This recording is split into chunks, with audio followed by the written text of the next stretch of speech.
Out of many organic substances, vitamins are one of the most essential substances that our body requires to develop and grow properly.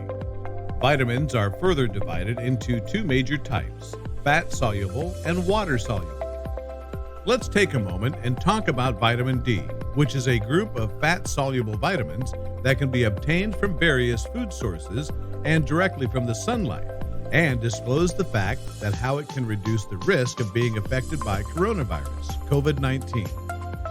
Vitamin D is an essential nutrient that helps to strengthen our immune system, bones, and with many other health benefits, it helps to fight against harmful pathogens that can cause respiratory disorders.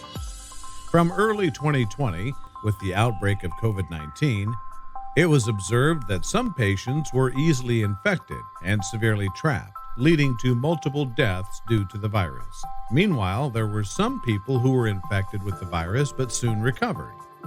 The situation made everyone think that how the same virus is proving to be deadly for some people, while many are able to get out of it easily.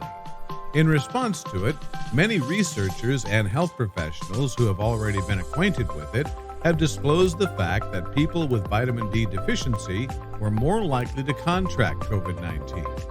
On the contrary, patients with adequate levels of vitamin D had a lower risk for severe outcomes and death.